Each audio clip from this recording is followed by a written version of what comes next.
আমরা হচ্ছে যে প্রচুর সময় অবসর কাটাই, গান বাজনা করি, দ্যাটস আ থিং, আমরা লেজার টাইমটা, বাট আমরা যদি এই টাইমটাকে ইউটিলাইজ করতে পারি ছোট ছোট কাজ দিয়ে, ভালো কাজ করি, ওই যে একটা করে ভালো কাজ করি ডেইলি, এটা বাদেও আমি যদি ছোট করে একটা কোর্স করি, ওই জিনিসটা হচ্ছে যে আমি বলবো যে যারা এই এন্টারপ্রেনার হতে চায়, উদ্যোক্তা হতে চায়, অথবা হচ্ছে যে একটা টেক বিজনেস করতে চায়, বড় হয়ে একটা ইউনিকর্ন সেট আপ করতে চায়, আমরা এইসব ছোটোখাটো কোর্সগুলো করি। আমি সেদিন গতকালকে অ্যাকচুয়ালি স্ক্রোল করতেছিলাম, আইসিটি ডিভিশন থেকে 30 ঘন্টার মতো একটা কোর্স এটা লঞ্চ করছে, ঢাকায় হবে।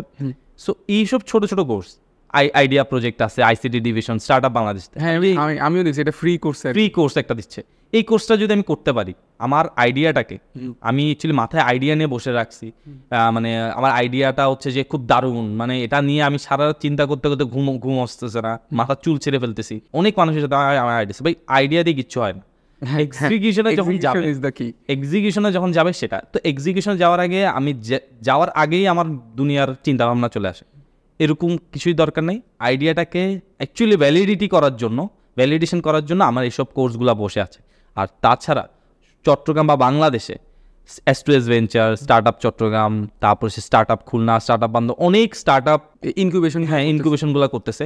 ওরা কিন্তু বসে আছে ফ্রিতে, মানে ইয়াং এন্টারপ্রেনারদেরকে হেল্প করার জন্য। সো ওরা যদি নিজের আইডিয়াটা নিয়ে এখানে এসে যদি আইডিয়াটাকে বুঝতে পারে, ভ্যালিডেশন করতে পারে, এটাকে বড় পর্যায়ে স্কেল করতে হবে। তো সুতরাং আমি সবাইকে বলবো যে আইডিয়া জাস্ট মাথায় রেখে সারাদিন চিন্তা করে বা ঢোল পিটায় কোনো লাভ নেই। ইনকিউবেশনে আসো, কোর্স করো, বা এইসব ফ্রি যে কোর্স করো, বা অনেক জায়গায় কোর্স করার শেষে ওরা হচ্ছে আবার অর্থ অনুদানও দেয়, গ্র্যান্ড দেয়। আমরা হচ্ছে যে ঢাকা অরেঞ্জ কর্নার একটা ইয়েতে আছি, সো ওইখান থেকে কিন্তু আমাদের প্রচুর সাপোর্ট দেওয়া হচ্ছে। মানে একটা জিনিস চিন্তা করেন না, মানে আমার আইডিয়া, আমার বিজনেস, আমার সব কিছু, ওনারা আমার পিছে পড়ে আছে। প্রত্যেক মাসে আমাদের S2S থেকে প্রতি সপ্তাহে একটা করে কোচিং কল হয়, অরেঞ্জ কর্নারের কোচিং কল হয়, রূপক ভাই আমাদের সাথে মাঝে মধ্যে কলে আসে, কি অবস্থা জিজ্ঞাসা করে, আকিব ভাইরা আসে। সো এইসব মানুষরা যারা বসে আছে, ওরা কিন্তু কোনো বেনিফিট নেওয়ার জন্য বসে নেই, ওরা উল্টা আরো হেল্প করার জন্য বসে আছে।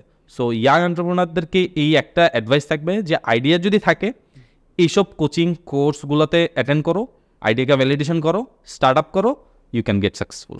এইটাতে আমি একটু অ্যাড করে দিই, মানে বেসিক্যালি আমরাও তো S2S এর আন্ডারে ছিলাম, তারপরে আকিব ভাইয়ের সাথে তো আমাদের আলহামদুলিল্লাহ অনেক ভালো সম্পর্ক।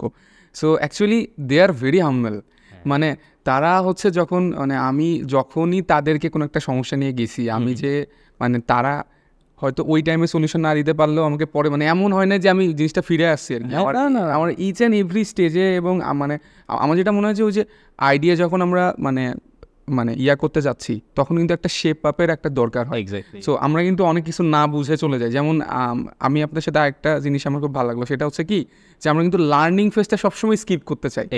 মানে আমরা চাই যে আচ্ছা এটা তো উনি করতেছে, তা আমি এরকম করলেও তো হয়ে যাবে, বাট ওর পিছনে ব্যাকগ্রাউন্ডে যে আসলে কি শিখতে হবে, কিভাবে জিনিসটা শেপ আপ করতে হবে, এই জিনিসটা আমরা আসলে চিন্তা করি না। প্রচুর ভুল, মানে স্বাভাবিক, এমন ধরনের মিস্টেক করার পরে হচ্ছে যে সবাই হচ্ছে যে কিছুটা পিছপা হয়ে যায়।